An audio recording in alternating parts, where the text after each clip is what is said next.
So after almost 10 days of its release, I have finally watched Sue from So, which was making a lot of noise in the community. People were calling it a masterpiece in comedy, and the hype of this film is just too much even after 10 days of its release. And guess what? The film is just made on a budget of 5.5 crores, and there are names associated like Raj B. Shetty, who directed Garuda Gamna Rishabh Vahana, one of my favorite Kannada movie. I have watched only 3 Kannada films, KGF Chapter 1, 2, and the third one was Garuda Gamna Rishabh Vahana, and the fourth one is Sue from So. And to my surprise, this film is directorial debut of JP Tamil Nadu. I think that's his name. So before watching this film, I didn't watch any trailer or video songs. All I knew was that this film is a horror comedy. That's it. Talking about the story is set in a village somewhere in Karnataka, where people are living happily. They are celebrating together. They are mourning together. But one day, our lead character fakes being possessed by a spirit, and that's when the chaos kicks in. The fake possession leads to multiple funny events that adds to the fun of the movie, and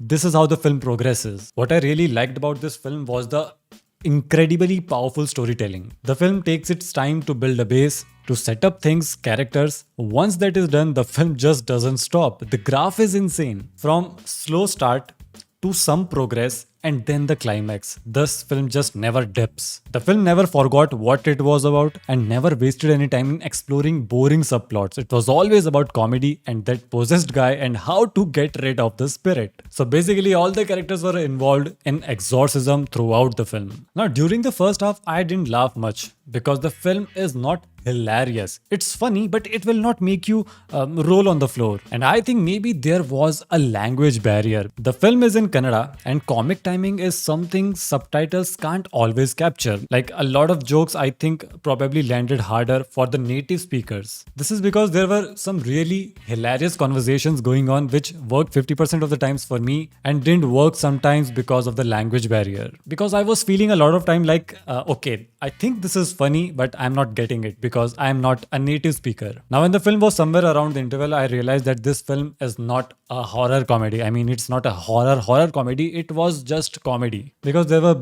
rarely any horror scenes or jump scare or horror elements in the story. So it was more of a family comedy entertainer, I would say. And also, this is how you make a comedy film. Son of Sardar 2 should learn from this. There were no adult jokes, there were no double meaning jokes, there were no vulgar jokes. Everything was family friendly yet funny. It was not cringe at all. Now, the cast of this film is stacked. There are a lot of characters. And I love how they have given depth to most of them. And that too without shifting focus from the main story, from the main plot of the film. There's a character named Ravi Anna. He's like the godfather of the village. He's also involved in the exorcism of that possessed guy. But while he's solving this problem, he's also starting his own love story, but also maintaining the pace of the film. So every character action stays tied to the possessed guy plot. Whatever everyone is doing, whatever their actions are, they are directly connected to the lead character. And apart from Ravi Anna, his friends were also well written. I mean, they were funny and realistic. I was like, yeah, this is how a day in a village looks like. The culture is maybe different, but I have seen people like these back in my village as well. Life is slow there, people are not in hurry, they have enough time to solve other people's problem even if they are not eligible or capable. Now let's talk about the lead character, Ashoka, the possessed guy. Now he's also the director of the film. I would say he did a pretty good job directing the film, but I don't think this role was for him. There were a lot of scenes where he was supposed to behave like a possessed guy, and his performance felt average to me. I mean, we have seen a lot of actors doing this multiple personality role and the benchmark is just set too high. JP was okayish as Ashoka and Sulochana, the other personality, the spirit that possessed him, which was fake by the way. But I don't think JP was ever convincing enough. Also, recently I learned that the composer of this film is a 19-year-old boy. Which is insane because the music is actually good. There were scenes where I was like, okay, I'm gonna listen to this track when I get back to home. I remember when Raj B. Shetty's character was introduced, the music there was just too good, even in the climax. So yes, the future of music industry is in good hands. Another thing that I loved about this film was the social satire.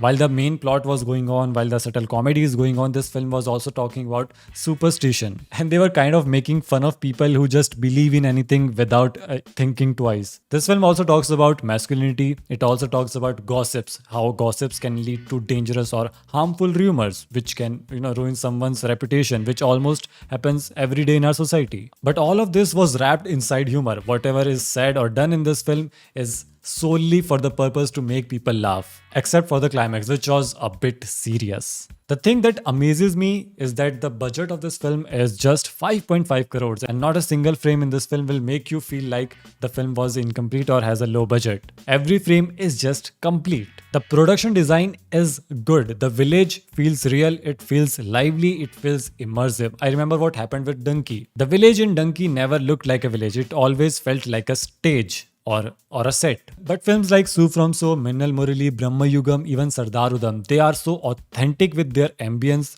the look and the feel. Now the second half adds some twists and drama to the story, which do help the plot but also mess a bit with the pacing. The tonal shifts between comedy and drama weren't always that smooth. Although I enjoyed the second half very, very much. It was like a wild ride. All the genres were mixing there, but I can't lie about the pacing. Yes, there were pacing issues. But to be honest, I don't think this film has major technical flaws. It was a good family entertainer. It was a light-hearted family entertainer with very less horror elements, and this film doesn't force the message upon the audience. It just shows the reality with a lot of funny scenes, especially with Rajbi Shetty's character. What he did in the second half was just too hilarious. Thanks to whoever thought of casting him as the Guruji. Even the supporting cast was just too funny. The jokes landed 50% of the times for me, and the slapstick was almost always perfect. If you're planning to watch this film, make sure to watch it with your family. They'll have a good time. So that's all for today's video. I'll see you in the next one. You want, so tell me you got it right now.